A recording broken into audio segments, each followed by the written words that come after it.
Good.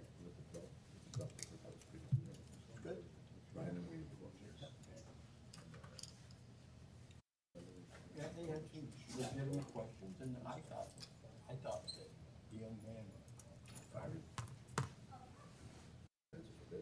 Oh, yeah.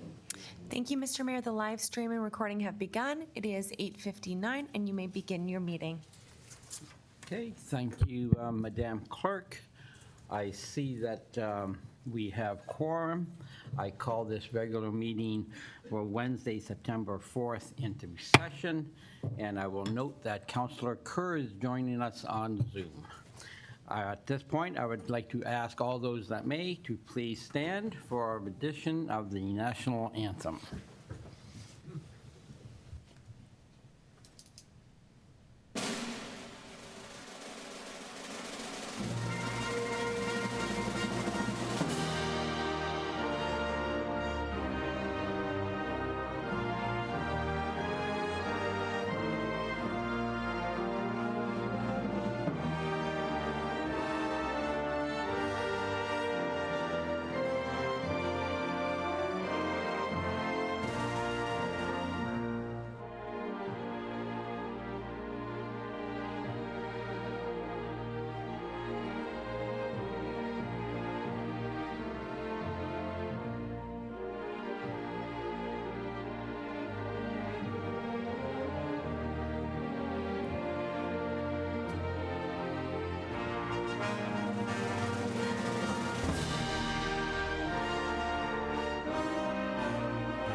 Thank you. Next on the agenda is the reading of the land acknowledgement statement, and today I have the privilege. We begin this meeting by acknowledging the land on which we gather is a traditional territory of the Haudenosaunee and the Anishinaabe peoples, many of whom continue to live and work here today. This territory is covered by the Upper Canada Treaties and is within the land protected by the Dish with One Spoon Wampum Agreement. Today, this gathering place is home to many First Nations, Métis, and Inuit peoples, and acknowledging reminds us that our great standard of living is directly related to the resources and friendship of Indigenous peoples. I now turn to the clerk. Thank you, Mr. Mayor. We do have the agenda for approval. I have a motion put forth by Councillor Hildebrandt, seconded by Councillor Olson. Be it resolved that the agenda for the September 4th, 2024 regular meeting of council be adopted as circulated. To you, Mr. Mayor, for discussion. Okay, thank you. After viewing the agenda, does any councillors have any changes they'd like to make? Not seeing any. All those in favor? Any opposed? Motion carries. Thank you, Mr. Mayor. That does bring us to the disclosure of pecuniary interests and the general nature thereof. Thank you. And after viewing the agenda, does any council member have a pecuniary interest and general nature thereof to declare? Please note, Madam Clerk, that none is recorded. I have so noted. Thank you, Mr. Mayor. That does bring us to our delegations, and we do have Miss Sarah Hubble here from Canoe Procurement Group of Canada. I will just remind the presenter that she has 5 minutes to present to council. Thank you. Thank you. You have the floor. Wonderful, thank you. I'm just going to share my screen so everyone can follow along with me.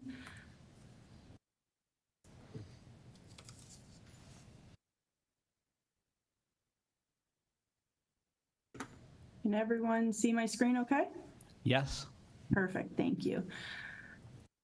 Good morning. Thank you, Mr. Mayor, members of council, and members of the community for having me here today. As mentioned, my name is Sarah Hubble, and I am the Ontario and Nunavut Client Relations Manager for Canoe Procurement Group of Canada.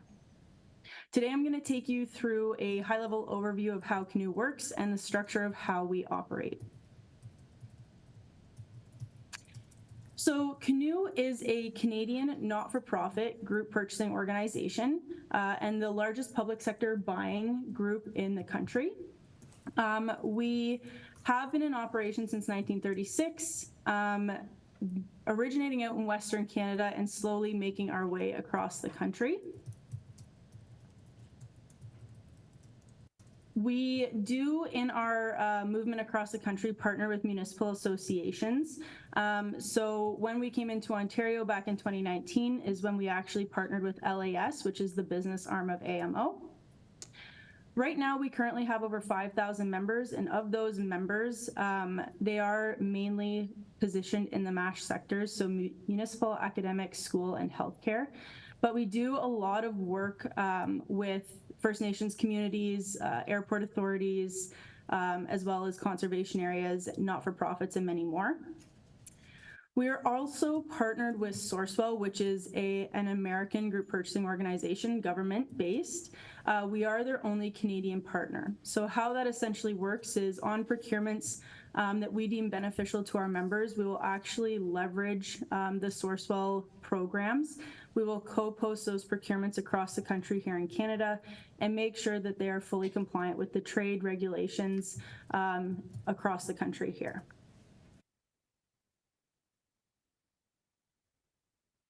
In terms of our partnerships, you can see everywhere in blue on this map that we currently operate. So we are in every province and territory except Quebec. And then you can see the municipal associations on the right-hand side of the screen that we are currently partnered with as well. In terms of helping our members, obviously as a group purchasing organization, we do have buying power with our 5,000 members, as well as Sourcewell's 50,000 members on contracts that we partner with them on. So we do help get preferred pricing for our members across the board. We also help our members save time. So all of our programs are tendered in compliance with trade law. So members using our programs are not required to go through the tendering process again on their own, which in turn helps to reduce that administration time and cost and help to allocate any of your resources to other procurements or other tasks that might be needed to be completed. Additional benefits, so member support. I oversee all of our members here in Ontario, as I mentioned, and Nunavut. I help with that purchasing process. I assist if you are looking to update your bylaws. We also work with our members on their notice of participation and any obstacles that might come up from using Canoe GPO. As a member, you have access to a wide variety of suppliers. So currently right now we have 350 awarded suppliers, and they kind of assign themselves into different programs that we currently have. So right now for Ontario members, there are 73 programs offered. So there's obviously a lot of options there for our members across the country, as well as in Ontario. There is no membership fee to be a member of Canoe. You don't have to pay anything annually or quarterly. There's also no minimum purchasing requirements or commitments. So you don't have to spend a certain threshold every year to be able to leverage any of our contracts. And lastly, free quotes, cost analysis, and assessments. So when you reach out to a supplier and request pricing, if you get that quote back and decide you don't want to move forward, you don't have to. You just let them know that you're not interested in moving forward with them. When it comes to cost analysis, member assessments, we usually see this with our tire program. Members will reach out to suppliers and look at what the cost might be through Canoe versus what they might be currently paying and see if it makes sense to switch over to that program. In terms of compliance, as a public entity ourselves, we are bound by the CFTA, just as you are as a community. We make sure that our procurement process is fully transparent, open, non-discriminatory, so that you as a member are able to leverage those contracts. We also post all of our documents publicly for anyone to have access to without a username or password. So whether it's a community member, someone on council, or a supplier that doesn't have a contract with us, they are able to look at each one of our documents, download them, print them, and review them. In terms of what we look for our members, we want to make sure that your bylaws have cooperative purchasing language. We do have example language from members that we do share, and we can assist you with that layout. And we also want to make sure that you have a notice of intent or a notice of participation posted as it's required by the Canadian Free Trade Agreement whenever you're using any group purchasing organization. So we have example language again for that we do share with members. And I also share how other members located close to you have their notice of participation posted. And from there, you can decide internally what works best for you. And just to summarize everything I went through, this lovely diagram showing traditional procurement versus cooperative really highlights that as a member of CNU, all of these steps are being completed on behalf of you. We aren't skipping any steps by any means. To be honest, we actually add a few more steps in here that are actually listed. But these steps are all being completed, and then you, as a member of our cooperative, can now whittle down your steps depending on what your internal purchasing policies state for using GPOs, and again, save some time and save some money in that process. Thank you for your time. I will open it up if there are any questions. Okay, thank you, Ms. Hubble, for your presentation. I will now turn to members of council for any questions to the presenter. Say Deputy Mayor Wink. So, Mayor, I've got 3 quick questions, if I may. Thanks for your presentation, Sarah. It was very eye-opening and encouraging. What Niagara municipalities currently utilize Canoe?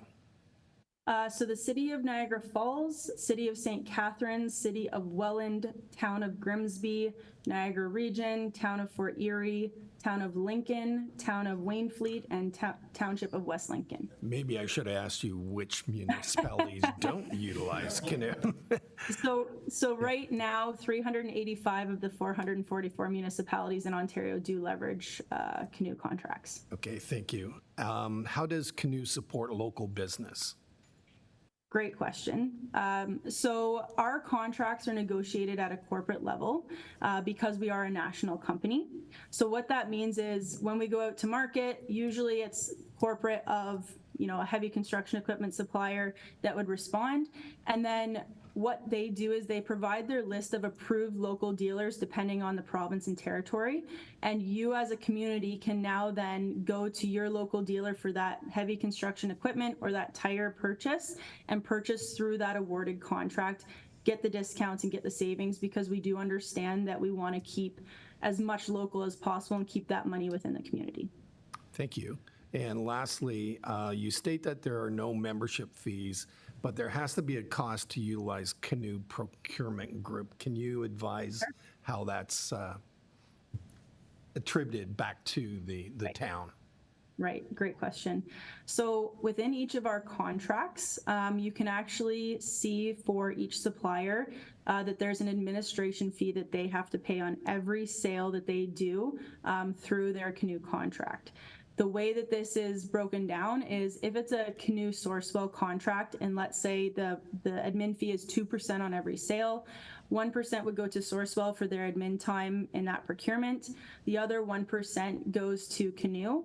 And what we do with our portion is we actually then divide it in half again, and we give half of that fee of ours to the municipal association within the province that the purchase was made. And then that association then reinvests into programs and resources for their members. So thank you for that. Just to clarify then that there's essentially the cost is borne by the supplier, not by the municipality. Correct. And within their contract, it states that they are not able to add their administration fees onto the pricing that they provide to the members. They are regularly audited on that as well. Okay, thanks very much, Sarah. Okay, thank you for those questions, Deputy Mayor Wink. I go to Councillor Olson. Thank you, Mayor, and thank you for the presentation. A question about, I went to your website and I see one of the products that you offer is group insurance. Mm-hmm. And you offer that, and I believe it's in Saskatchewan and New Brunswick, is that correct? Through you, Mr. Mayor, so through the benefits program is what you're... I think that's what I'm referring to. Yeah, so the benefits program is one of our newer programs. We actually are working with the city of Vaughan right now. They are going through our benefits program right now to see if that would be a fit for them. We have been doing benefits in Western Canada quite heavily, but we're slowly starting to introduce it into Ontario. If it is something that your town is interested in, I can definitely put you in contact with those on our team that manage that program. No, I was wondering, is that going to be part of your revenue stream to sustain the organization as well under the same circumstances you described a moment ago there, is that right? Yeah, great question. I'm not sure how it's broken down on the benefits side because it is fairly new in Ontario, but if that is something that you would like more information on, I can provide that via email. Okay, thank you. And I was wondering also if there's any, if we were to join Canoe, would we be restricted from going to other sources for our quotations and that type of thing? Through you, Mr. Mayor. So the way that it works is you can use as many, there's a couple different ways I'll kind of position this. You can use as many group purchasing organizations as you'd like together. You don't have to just stick with one. When it comes to requesting pricing, we do encourage that you, for us, go to Canoe vendor first, request pricing.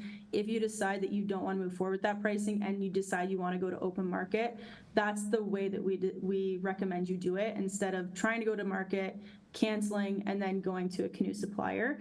But if you're a part of multiple GPOs, you can leverage them together. We've seen a few members do that. Okay, thank you. And finally, we have rules about our purchasing here in the town. One of them is the lobbying. We restrict that. We don't want lobbying for jobs and things like that, and direct approaches from suppliers to the people that make the decisions. Are we ensured that that won't happen to us? We've got that, and we want to make sure that's maintained. So with our suppliers, you reach out to them. We don't ever share contact details with any of our suppliers. They may know who your department team is in terms of the end users because of conferences and such. But when you fill out a form and we update your account, none of that information is shared with suppliers. It's really up to you as the member to reach out to them to request pricing. Okay, thank you. Thank you, Mayor. Thank you, Councillor Olson. I'll go to Councillor Eckert. I have to get my stress ball out of the way. Thank you, Mr. Mayor. Just a quick question. So what would you describe as the major benefits to a municipality such as ours that may want to get involved with Canoe? Is it speed in the procurement process? Is it better pricing, or all of the above? What would you say? Through you, Mr. Mayor, great question. All of the above, I would say. So a good example, we had the city of Timmins 5 days after Christmas need a plow truck. And within 5 days, they received their plow truck and saved about, I think it was $50,000 or $60,000 through the Canoe contract. So there's varying stories that way. There's definitely a lot of members close to you that you could definitely reach out to and talk to them about their experience leveraging Canoe contracts. Some savings, a Zamboni is only 2% off, but there's some heavy construction equipment that's 43% off of list price. So there are a lot of opportunities to save money and time savings as well. And we understand that the resources are stretched fairly thin in a lot of communities across the country. So if there's certain purchases that you make monthly, quarterly, annually, or those capital purchases that are always coming up when they're supposed to, instead of having to write an RFP and go out to market, you can leverage Canoe contracts and reallocate those resources and time from your team to other projects that might be, sitting on the back burner and need to kind of take priority. Thank you very much. Okay, thank you, Councillor. Any other comments? And I see Councillor Hildebrand. Through you, Mr. Mayor. Thank you again for the presentation. Being trade compliant is more important than I think people realize, and I'm glad that that's existing there, because I see in other organizations that's an issue that comes up because of the countries they're dealing with. So thank you for being trade compliant. The question I have as well is, I noticed when going through your vendors list, a lot of these vendors are vendors we use right now, probably local. Say, for instance, at the MCC, the refrigeration expert that comes in is Simco. And they're exactly the same refrigeration expert, the only one that you have on your team. So I guess it's a transition then if we go through Canoe to have a Simco representative, but it's probably still the same local guy that comes and does our service. Is that correct? That is, through you, Mr. Mayor, that is correct. So the way that it usually works is when you are looking to connect with a Canoe supplier, we do encourage you to reach out to your local sales reps that you've likely dealt with before. They should be educated on their Canoe contract. If they aren't, we have a supplier and contract team that can re-educate them.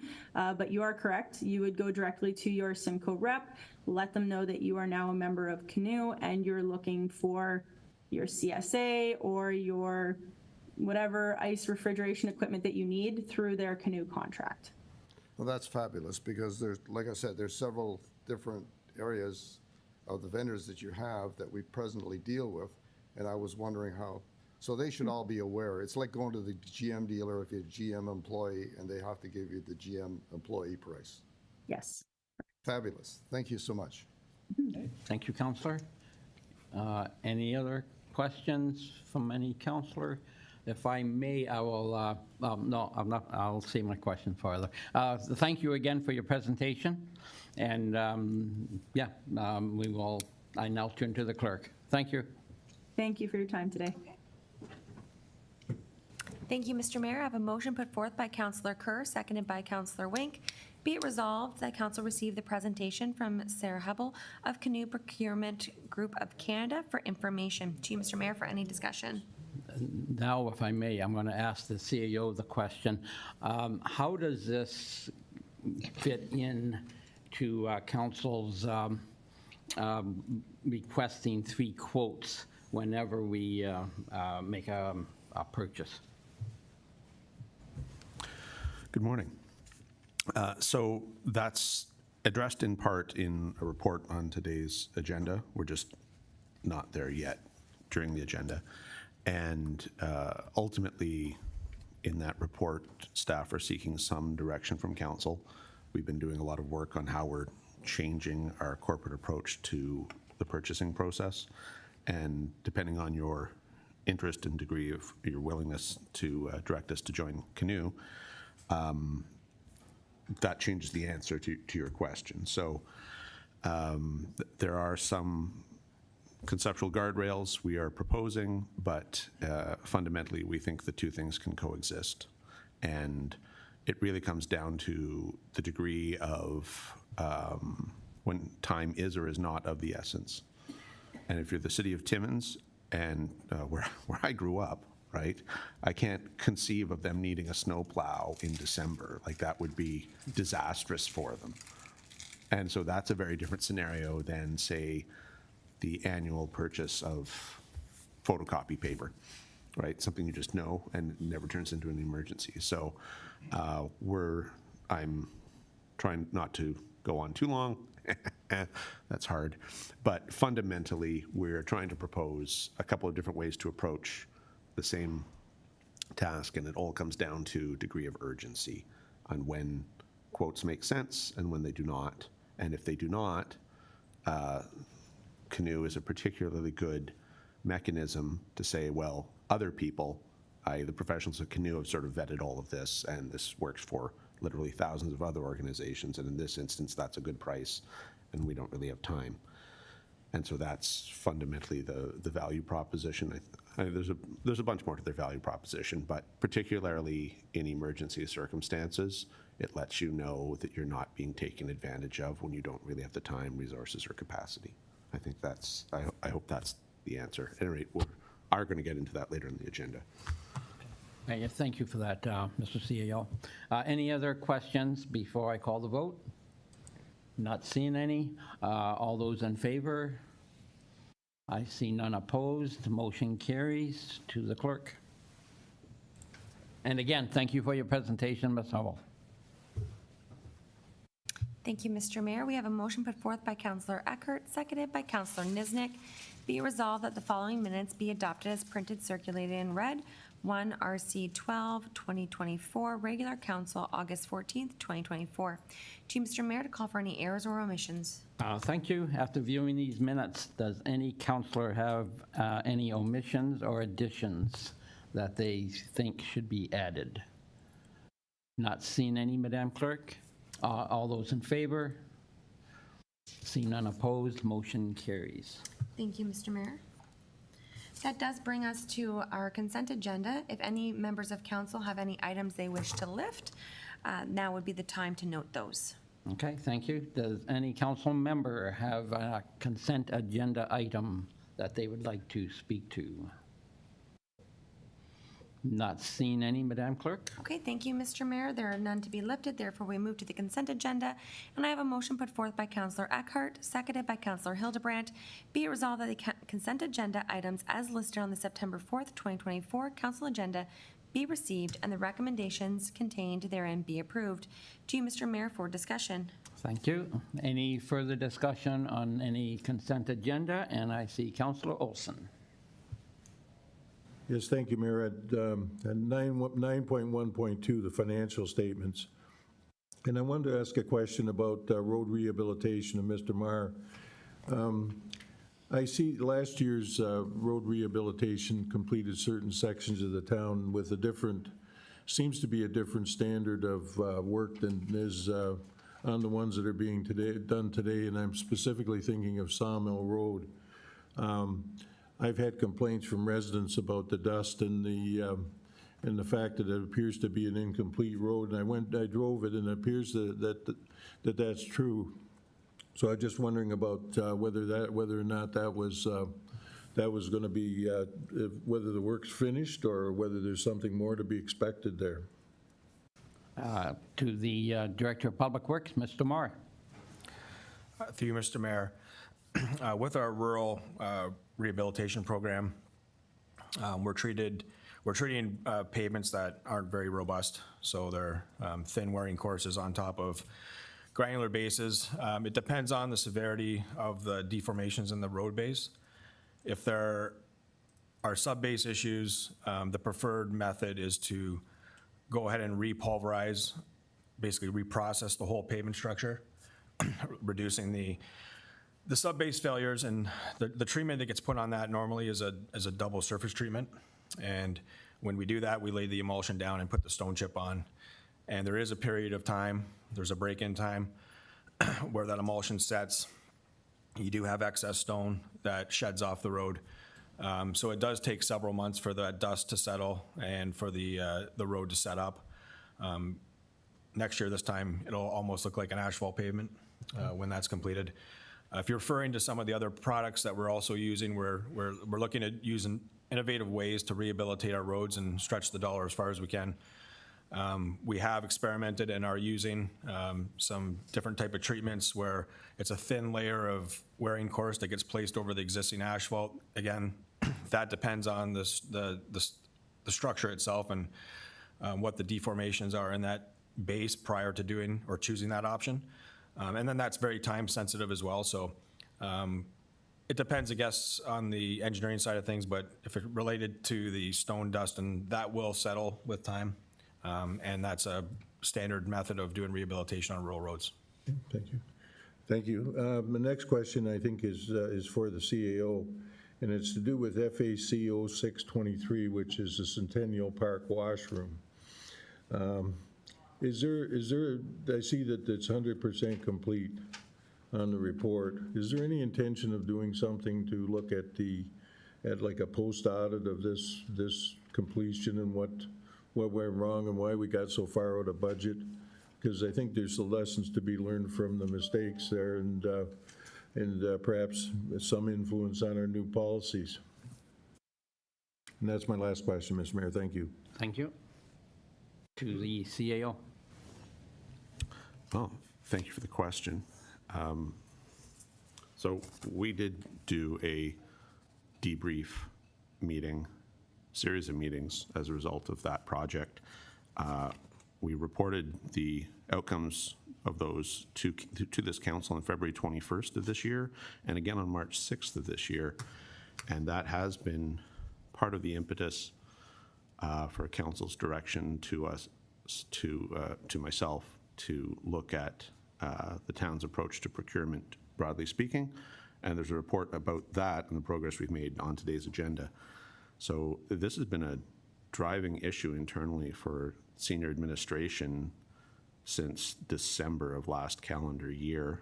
We're roughly 8 full months into a project that, in my estimation, will take us 18 months to complete. So we're coming up to halfway, but we're not quite halfway there yet. And so some of this question I should probably save for the point where we get to that item on the agenda. But what I can say is that fundamentally, we went through our procurement process and 15 construction companies reached in and took out the documents, and only one bid.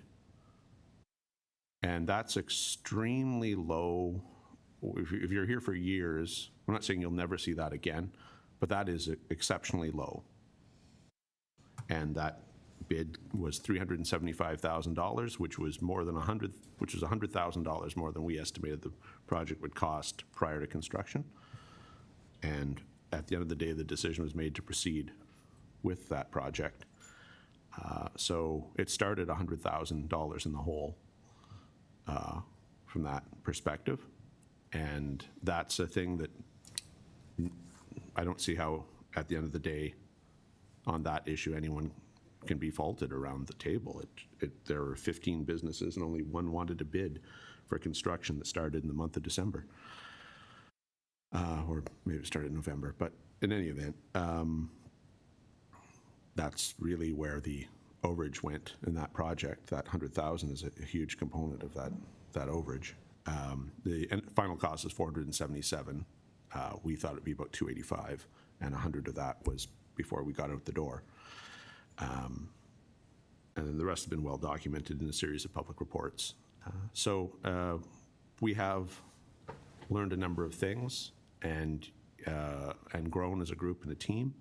And I don't want to take away from the thunder of the report that's on the agenda, and we'll get to, I would imagine, in half an hour or so. But I'm very proud of the goodwill demonstrated by people from across the corporation. You know, trying to build a better mousetrap has taken the time, talents of lawyers and purchasing officers and accountants and engineers and just a whole gamut of professionals. And we've been working on this. We've sequestered ourselves for days on end, looking at every element of our process, sort of our own in-house lean review, if you will. And we found some ways that we think we can build a better mousetrap, and those involve technology, and those involve culture, and those involve communication, and a bunch of, and they might involve the Canoe Procurement Group. I guess we'll see momentarily. But we have found ways to make the system function better. I don't think a better functioning system would have changed the fact that 15 companies went in on that bathroom project and only one put in a bid. At the end of the day, regardless of how great a system you have, if there isn't interest in doing the work in the community, you still end up at that result. You still end up 100,000 in the hole. In any event, there's been a lot learned. I'm really, it's actually a great, because I mean, you learn from mistake and error, and when things are difficult, even if there isn't mistake and error. And the willingness of everyone to sort of try to make this thing better has been kind of wonderful to see. So are we there yet? No. I'm very happy with the progress. Yes, I am. And we're going to keep working on it until we get the thing to the point where everyone is happy or satisfied or proud of it. But we're aiming for proud. Thank you. Thank you, Mr. Sia. Councillor? Yes, thank you, Mayor. And I want to clear up a misconception that appears to be here. I'm not looking to fix the blame. I'm just looking to fix the problem. So I'll just leave it at that. Thank you. Okay, thank you, Councillor.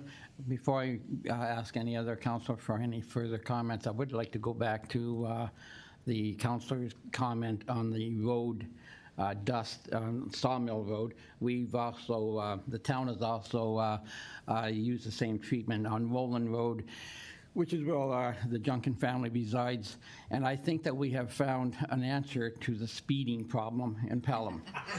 Because the people on Roland Road, the traffic, because of the gravel, the loose gravel, no one likes to have stone chips, so they are going nice and slow. You can hear the tires on the gravel about a quarter of a mile away, and they just ease down the road nice and quiet. I got a feeling we should just do all of Pelham, and we will not have any speeding, I'll tell you. We may have some dust complaints, but we're very happy with the job that was done, and to tell you the honest truth, it's like going back 60 years ago when all the rural roads were gravel roads and we had to have a grader to keep them in shape. Anyway, I guess they're dusty. We live far enough away from the road that we're not affected by the dust, but I'll tell you the honest truth, I love the speed. Thank you. Any other questions? Councillor Hildebrand. Through you, Mr. Mayor. This is a comment with regards to 9.1.1, municipal election voting. One of the things I did after I left employment was I thought I'd see how people were elected. So I worked for Elections Canada, worked for Elections Ontario, and I worked for municipal elections. I can tell you the worst one to work for is Elections Canada. Everything is paper. I don't know, because I was in the front office, the back office, I was everywhere in the process. How you ever made sure that the numbers were right with that process, because it's all paperwork, everything is crossed out, people are writing, there's a lot of older people doing this work. That night, when you're in the back end, trying to balance and come up with a final number count for each candidate, I can't tell you what it's like. Elections Ontario is the slickest operation machine that I've ever seen. Everything is iPads, scanners, tabulators, lists on computers. There's virtually no paperwork other than the ballot you fill out. That thing, those tabulators, when they come to the final, when you come into the office where everything is stored and you're coming up with the final vote, I would say within an hour, you have the result coming out. The software, the hardware, and all that comes through one company. It's all leased. It works so slick. That's a pleasure to work in. I mean, obviously the people that are running the iPads in the offices, they're a different skill set than the people you get when you're using paperwork, crossing out lists, looking for a person's identification, because everything popped up on your iPad. It was amazing. The municipal one was just under that because they used the tabulator at least. At least the count was right. Whether it balanced with the people in paper, that's another story. But with the provincial system, everything balanced every night.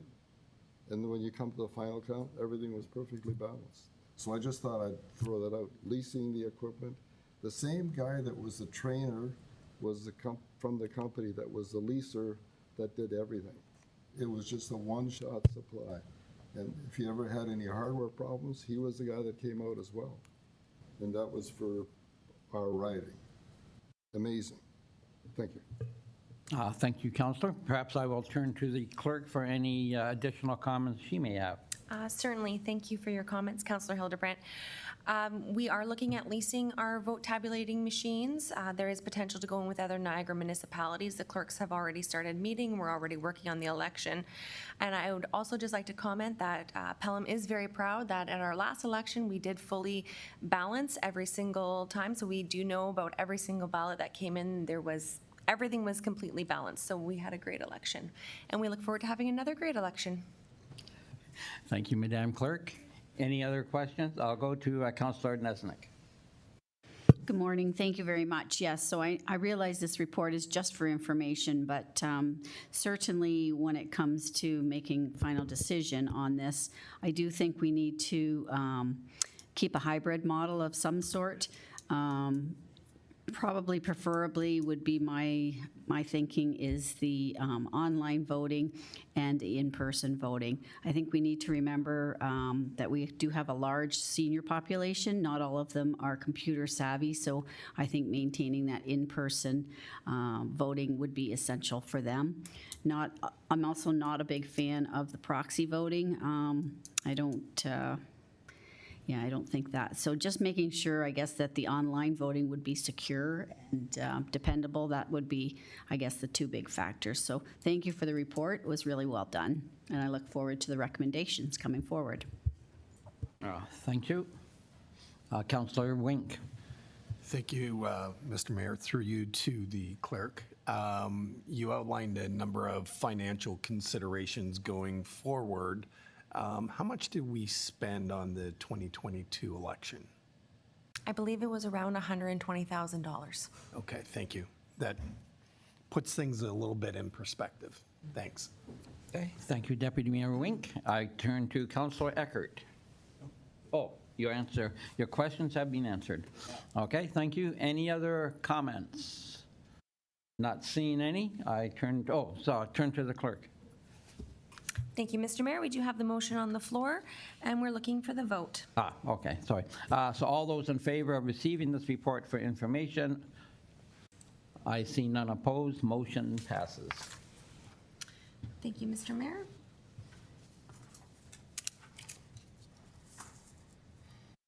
Thank you, Mr. Mayor. To you, that brings us to our next item on the agenda, and we do have a motion to go into closed session. The motion is being put forth by Councillor Kerr, seconded by Councillor Olson. Be it resolved that the next portion of the meeting be closed to the public in order to consider the following.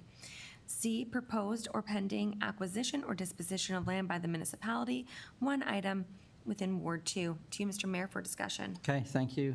Any discussion on this item? Not seeing any. All those in favor? I see none opposed. Motion carries. We will be going in camera. Thank you, Mr. Mayor. If council can give us a moment to turn off the technology and close the doors. Thank you. Thank you, Madam Clerk.